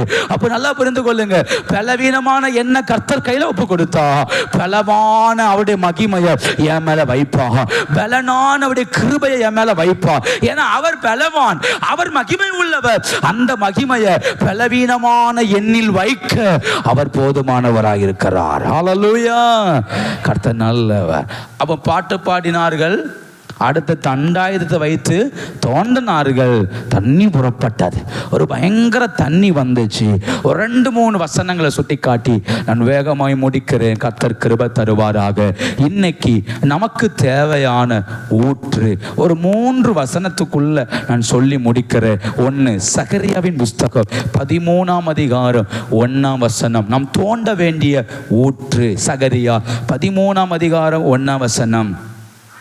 அந்நாளிலே பாவத்தையும் அழுக்கையும் நீக்க தாவீதின் குடும்பத்தாருக்கும் எருசலேமின் குடிகளுக்கும் திறக்கப்பட்ட ஒரு ஊற்று உண்டாயிருக்கும். வசனம் சொல்லுது பாருங்க, ஒரு நாள் வரும் தாவீதின் வீட்டாருக்காக ஒரு ஊற்று திறக்கப்படும். என்ன ஊற்று தெரியுமா? பாவத்தையும் அழுக்கையும் நீக்குகிற ஊற்று. பாவத்தையும் அழுக்கையும் என் வீட்டுக்குள்ள ஓட வேண்டிய ஒரு ஊற்று இந்த ஊற்று. பாவத்தையும் அழுக்கையும் நீக்குகிற ஊற்று. அப்போ நான் தேவ சமூகத்தில் உட்கார்ந்து பாட்டு பாடி ஆராதிச்சு தண்டாயுதங்களை கொண்டு தோண்டும் போ கர்த்தர் என் வீட்டுக்குள்ள வைக்கிற ஒரு ஊற்று, என் சபைக்குள்ள வைக்கிற ஒரு ஊற்று, பாவத்தையும் அழுக்கையும் நீக்குகிற ஊற்று. ஒண்ணு தெரியுமா? இந்த ஊற்று நம்ம மேல பாயுமானால், பிள்ளைகள் மேல பாயுமானால், ஜெபின்னு சொல்லண்டாம், ஆராதின்னு சொல்லண்டாம், பைபிள் வாசின்னு சொல்லண்டாம், கர்த்தரை தேடுன்னு சொல்லண்டாம், தன்னால எழும்பி உட்காரும், தன்னால் ஆராதிக்க ஆரம்பிக்கும். ஏன் தெரியுமா? இந்த ஊற்று பாவத்தையும் அழுக்கையும் நீக்கிறோம். அழுக்கு நீக்கப்பட்டவர் சுத்தமாக்கப்படுகிறான். அப்ப என் வீட்டுக்குள்ள சுத்தம் வரணும், என் வீட்டுக்குள்ள அழுக்கு மாறணும், என் வாழ்க்கையில் இருக்கிற அழுக்கு மாறணும்னா இந்த ஊற்று தாவீதின் குடும்பத்தாருக்கு திறக்கப்பட்டு இந்த ஊற்று திறக்கப்படணும். இந்த ராத்திரி வேளையில நம்ம வாழ்க்கையில இந்த ஊற்று திறக்கப்படணும். ஆமே, நம்ம குடும்பத்தில் இந்த ஊற்று திறக்கப்படணும். அழுக்கையும் பாவத்தையும் நீக்குகிற ஊற்று இது நம்முடைய குடும்பத்துக்குள்ள மகிமையை உண்டாக்கும். இரண்டாவது ஒரு ஊற்று யோவேலின் புஸ்தகம் 3ஆம் அதிகாரம், யோவேல் 3ஆம் அதிகாரம் 18ஆம் வசனம். யோவேல் 3ஆம் அதிகாரம் 18ஆம் வசனம்.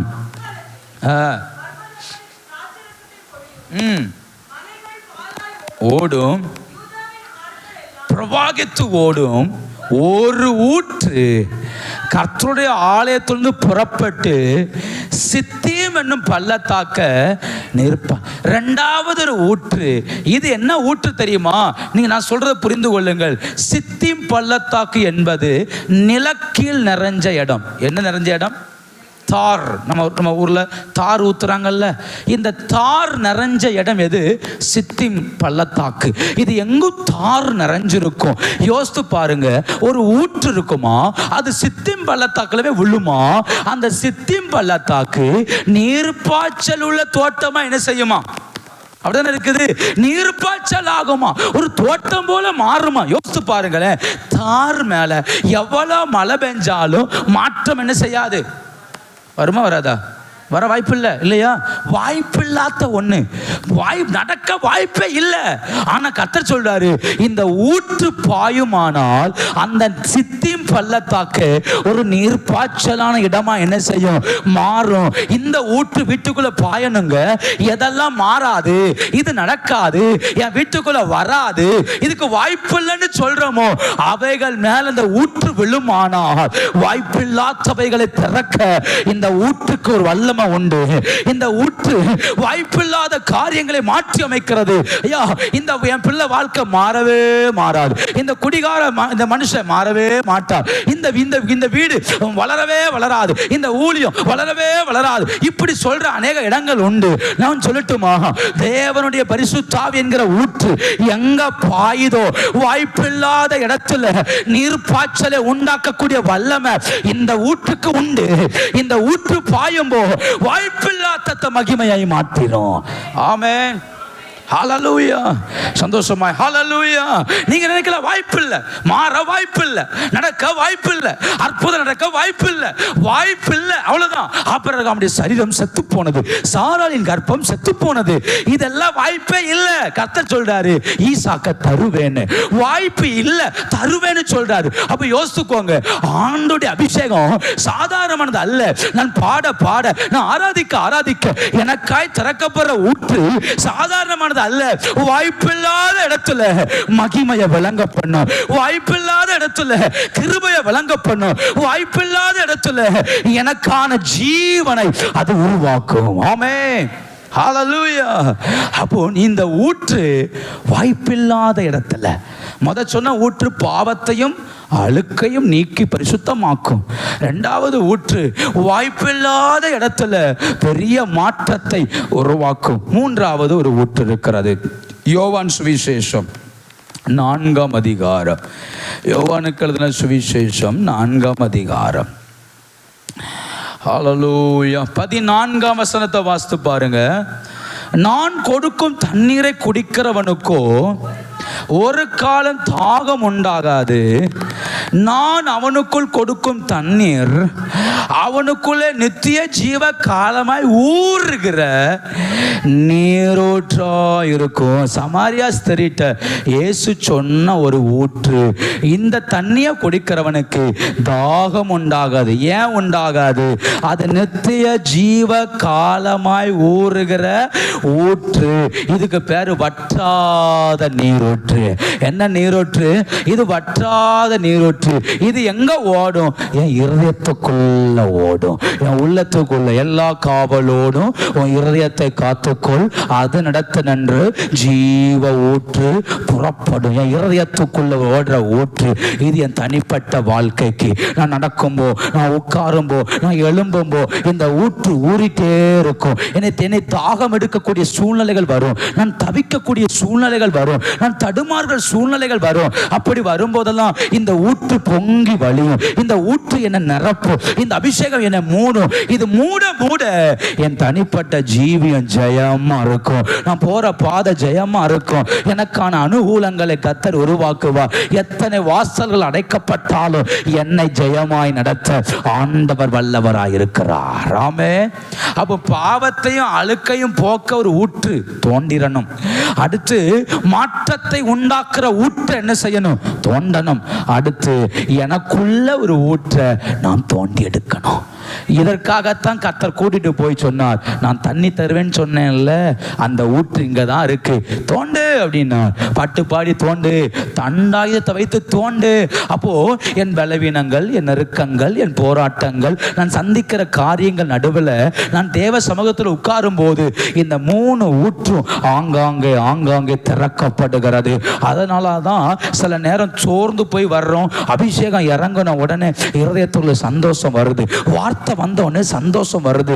ஒன்னும் மாறல, ஆனாலும் ஒரு மகிழ்ச்சி. ஒன்னும் நடக்கல, ஆனாலும் ஒரு திருப்தி. இது எங்கிருந்து வருது தெரியுமா? ஊற்றிலிருந்து புறப்படுகிறது. இன்னைக்கு புரிந்து கொள்ளணும். என் வீட்டுக்குள்ள நான் ஒரு ஊற்றை தோண்டணும். நான் உட்கார்ந்து பாட்டு பாடணும், ஆராதிக்கணும், ஜெபிக்கணும், கர்த்தரை தேடணும். பாவத்தையும் அழுக்கையும் போக்குற ஊற்று என் வீட்டுக்குள்ள ஓடணும். மாற்றத்தை உண்டாக்குற ஊற்று என் வீட்டுக்குள்ள ஓடணும். எல்லாத்துக்கும் மேல என் தனிப்பட்ட வாழ்வில் ஒரு ஊற்று ஓடணும். அதுதான் என்னை சந்தோஷம் உள்ளவனா வச்சிருக்கும். என் நடக்கையில், என் பிரயாணங்கள்ல, என் வேலை ஸ்தலத்துல, என் படிக்கிற இடத்துல என்னை சாட்சியா வைத்திருக்கும். அந்த ஊற்று சொல்லும், நான் உன் கூட இருக்கிறேன், போ, பயப்படாத, போ, தைரியமா இரு, போ, நான் உன்னை நடத்துவேன். கர்த்தர் சொன்னார், பெரிய பர்வதமே எம்மாத்திரம், செருபாபேலுக்கு முன்ன நீ சமபூமி. ஏன் தெரியுமா? அவன் தலைக்கல்லை கொண்டு வருவான். ஒரு கல்லை சுமக்கிறவனுக்கு முன்னால கர்த்தர் சொல்றாரு, நீ பெரிய பர்வதம் எம்மாத்திரம். ஏன் தெரியுமா? மகிமை சுமக்கிறான், அபிஷேகத்தை சுமக்கிறான். அப்போ எனக்குள்ள ஊற்று ஓடுமானா எனக்கு முன்பாக இருக்கிற பர்வதங்களை தகர்த்து போட கர்த்தர் வல்லவராய் இருக்கிறார். ஆமே. எழுமே நிக்கலாமா? ஆண்டவர் சமூகத்தில் கொஞ்ச நேரம் ஜெபிக்க போறோம். ஆமே. தேவ பிரசன்னம் நம் நடுவில் அளவில்லாமல் இறங்கி வந்திருக்கிறது. ஒரு தேவ மகிமை நம்மை மூடி இருக்கிறது. ஔடாமா நாமா சந்தநாதரா. எல்லாரும் கர்த்தரை மகிமைப்படுத்தணும். இன்னைக்கு சில ஊற்றுகளை கர்த்தர் திறக்கணும். இன்னைக்கு சில ஊற்றுகளை கர்த்தர் திறக்கணும். ஆண்டவரை உயர்த்த போறோம், ஆண்டவரை மகிமைப்படுத்த போறோம். எல்லாரும் கர்த்தரை ஸ்தோத்திரம் பண்ணணும். எல்லாரும் ஆண்டவரை உயர்த்தணும். கொஞ்ச நேரம் கர்த்தரை துதிங்க பார்க்கலாம். கொஞ்ச நேரம் கர்த்தரை உயர்த்துங்க பார்க்கலாம். நீ நல்லவ நல்லவ நல்லவ. ஆண்டவரை உயர்த்துங்க. இன்னைக்கு ஒரு ஊற்று திறக்கப்படட்டும். இன்னைக்கு ஒரு ஊற்று திறக்கப்படட்டும். கர்த்தரை துதிங்க பார்க்கலாம். அவர்கள் சொன்னார்கள், ஊற்று தண்ணீரே பொங்கி பொங்கி வா. சொல்லுங்க பார்க்கலாம், ஊற்று தண்ணீரே என் வாழ்க்கையில பொங்கி வா. உடாமானா ஹதாரா. சத்தம் உயர்த்தி ஜோமனன்னு எல்லாரும் சத்தம் உயர்த்தி சொல்லணும். ஊற்று தண்ணீரே என் வாழ்க்கையில பொங்கி வா. ஊற்று தண்ணீரே என் குடும்பத்துல பொங்கி வா. சொல்லுங்க பார்க்கலாம். ஓராபாலா ஹதாரா. உடாமானா உடியாந்தரா. ஒரு தேவ மகிமை இறங்கி வந்திருக்கிறது. ஒரு தேவ பிரசன்னம் இறங்கி இருக்கிறது. சொல்லுங்க பார்க்கலாம். ஊற்று தண்ணீரே என்னில் பொங்கி வா, என்னில் பொங்கி வா, என்னில் பொங்கி வா, என்னில் பொங்கி வா. அதரகத்துடாதரா கண்மலையை பிளந்து வனாந்தரத்திலே கர்த்தாவே உம் ஜனங்களின் தாகம் தீர்த்திரே. கண்மலையை பிளந்து வனாந்தரத்திலே கர்த்தாவே உம் ஜனங்களின் தாகம் தீர்த்திரே. பள்ளத்தாக்கிலும் மாலைகளிலும் பள்ளத்தாக்கிலும் பள்ளத்தாக்கிலும் மழைகாலிலும் தண்ணீர் பாயும் தேசத்தை நீர் வாக்களித்தீரே. தண்ணீர் பாயும் தேசத்தை நீர் வாக்களித்தீரே. ஊற்று தண்ணீரே என்ற தேவாவியே, ஜீவனாவியே என்னில் பொங்கி பொங்கி வா. ஊற்று தண்ணீரே என்ற தேவாவியே, ஜீவனாவியே என்னில் பொங்கி பொங்கி வா. பள்ளத்தாக்கிலும் மழைகாலிலும் சொல்லுங்க பார்க்கலாம். தண்ணீர் பாயும் தேசத்தை நீர் வாக்களித்து, ஓ தண்ணீர் பாயும் தேசத்தை வாக்களித்தீரே. ஊற்று தண்ணீரே எங்கள் தேவாவியே, ஜீவனாதியே என்னில் பொங்கி பொங்கி வா. ஊற்று தண்ணீரே எங்கள் ஓ ஜீவனாதியே என்னில் பொங்கி பொங்கி வா. ஜீவ தண்ணீராம் என்ற நல்ல கர்த்தரே, ஜீவ ஊற்றினால் என்னை நிரப்பிடுமே. ஜீவ தண்ணீராம் என்ற நல்ல கர்த்தரே, ஜீவ ஊற்றினால் என்னை நிரப்பிடுமே.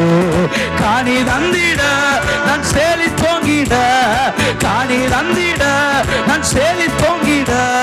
கர்த்தரின் கரத்தில் நித்தம் கானம் பெற்றிட, கர்த்தரின் கரத்தில் நித்தம் கானம் பெற்றிட. ஊற்று தண்ணீரே எங்கள் தேவாவியே, ஜீவனாதியே என்னில் பொங்கி பொங்கி வா. ஊற்று தண்ணீரே எங்கள் தேவாவியே, ஜீவனாதியே என்னில். நல்ல கரகத்தி கர்த்தரை ஸ்தோத்திரம் பண்ணுங்க பார்க்கலாம். இன்னைக்கு சில ஊற்றுகள் திறக்கப்படட்டும் இயேசுவின் நாமத்தினால. ஊற்றுகள் திறக்கப்படட்டும். துதிக பார்க்கலாம். பலவிடத்தை சந்தித்தது உண்மைதா, பிரச்சனை சந்தித்தது உண்மைதா, போராட்டங்களை சந்தித்தது உண்மைதா. ஜோமானுங்க இயேசுவின் நாமத்தினால இன்னைக்கு ஊற்று திறக்கப்படுவதாக. அதரகத்துடாதடா பாவங்களை கழுவுகிற ஊற்று, அக்கிரமத்தை மாற்றுகிற ஊற்று. அதரகத்துடாதடா ஜோமானுங்க பார்க்கலாம். சித்தி பள்ளத்தாக்கு நீர் பாய்ச்சலாக்கும் ஊற்று. எத்தனை ஜெபம் பண்றீங்க? சித்தி பள்ளத்தாக்கை நீர் பாய்ச்சலாக்கக்கூடிய ஊற்று இந்த ராத்திரி திறக்கப்படுவதாக. எங்கெல்லாம் மாற்றம் இல்லை, எங்கெல்லாம் மாற்றம் வராது நினைச்சீங்களோ அந்த இடத்துல ஒரு ஊற்று, ஒரு ஊற்று, ஒரு ஊற்று விழுவதாக. எத்தனை ஜெபம் பண்றீங்க? எத்தனை ஜெபம் பண்றீங்க? இயேசுவின் நாமத்தினால மாற்றம் வராது நினைச்ச அந்த பள்ளத்தாக்குல, மாற்றம் வராது நினைச்ச அந்த குடும்பத்தின் மேல ஒரு ஊற்று பாயட்டு, ஒரு ஊற்று பாயட்டு. இயேசுவின் நாமத்தினால ஒரு ஊற்று திறக்கப்படுவதாக.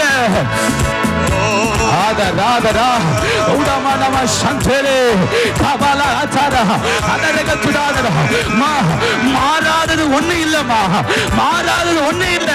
கர்த்தர் எல்லாத்தையும் மாற்றுவா, ஆண்டவர் எல்லாத்தையும் மாற்றுவா. ஜெபம் பார்க்கலாம்.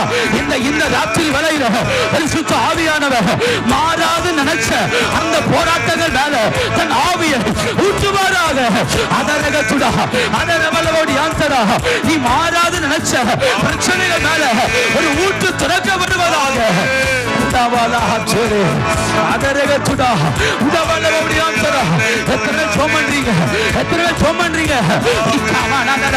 சித்தி பள்ளத்தாக்கு எங்கு ஒரு நீர்ப்பாய்ச்சல், ஒரு நீர்ப்பாய்ச்சல், ஒரு நீர்ப்பாய்ச்சல். ஊழியத்துக்குள்ள ஊற்று, ஊழியத்துக்குள்ள மகிமை. அதரகத்துடா மாறாத காரியங்கள் இனி மாறட்டுமே. அதரகத்துடாதரா உடவலவடியாந்தரா மாறாத சூழ்நிலைகள் இனி மாறட்டுமே. ஒரு மாற்றம், ஒரு மாற்றம், ஒரு மகிமை வெளிப்படுவதாக.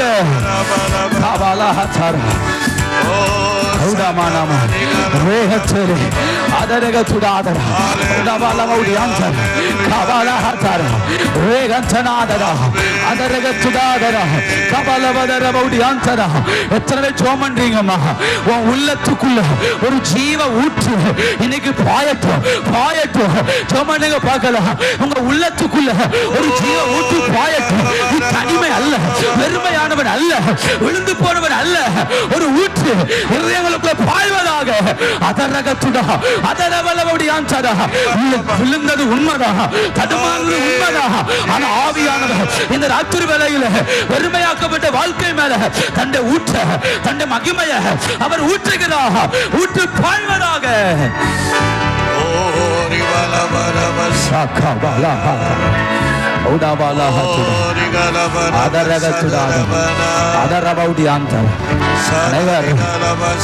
தனிமை நினைக்கிறீங்க, நான் ஒரு தனிமை நினைக்கிறேன், நான் விழுந்து போனவன் நினைக்கிறீங்க, அவ்வளவுதான், எதுவுமே மாறாது நினைக்கிறீங்க. ஆவியான அந்த ராத்திரி சொல்றேன், ஒரு ஊற்று திறக்கப்படும், ஒரு ஊற்று திறக்கப்படும். உனக்காக ஊற்ற கத்த வைத்திருக்கிறா. அந்த ஊற்று எல்லா காரியத்தை மாற்றும், எல்லா காரியத்தை மாற்றும், எல்லா சூழ்நிலைகளை மாற்றும். ஆகாரங்கள் திறக்கப்பட்ட அந்த ஒரு ஊற்று அவள் வாழ்க்கையை மாற்றினது, வாழ்க்கையை மாற்றினது. இந்த ராத்திரி ஊற்று திறக்கப்படுவதாக. இந்த ராத்திரி இந்த வனாந்தரத்தில் ஒரு ஊற்று திறக்கப்படுவதாக.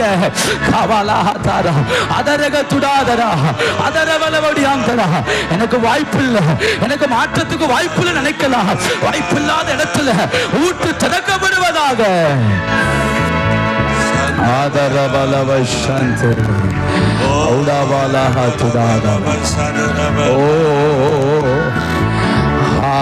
Hallelujah, hallelujah, hallelujah, hallelujah, Yahweh, hallelujah,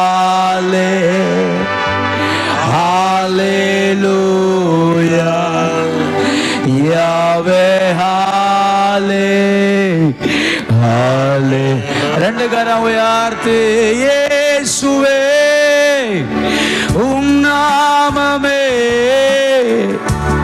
உயரணும். அல்லேலூயா. இயேசுவே உம் நாமமே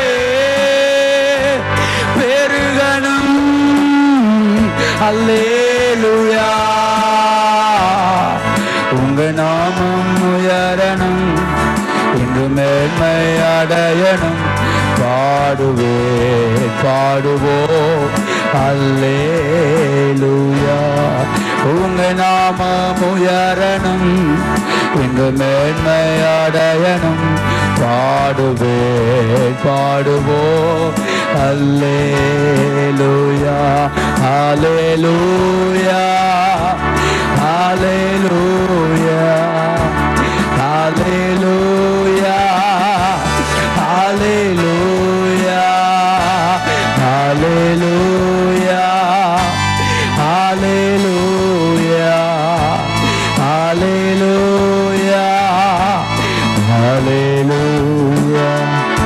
எத்தனை பேர் நம்புறீங்க என் வாழ்க்கையில கர்த்தர் பெரிய மாற்றங்களை தந்திருக்கிறார்? எத்தனை பேர் நம்புறீங்க என் வீட்டுக்குள்ள ஊற்றை கத்த திறந்திருக்கிறா, என் வீட்டுக்குள்ள மாற்றத்தை தந்திருக்கிறா? எத்தனை பேர் விசுவாசிக்கிறீங்க மெய்யாகவே கர்த்தர் எனக்காய் கிரியை செய்கிறார், மெய்யாகவே எனக்காய் கர்த்தர் உதவி செய்கிறார்? திறக்கப்பட்ட ஊற்றுகள் என் வீடுகளுக்குள்ள இன்னும் பாய்வதாக, இன்னும் எங்க வீடுகளுக்குள்ள பாய்வதாக, கர்த்தருடைய மகிமை எங்க வீடுகளுக்குள்ள பாய்வதாக. நல்ல கரந்தட்டி கர்த்தரை ஸ்தோத்திரம் பண்ணுவோம்.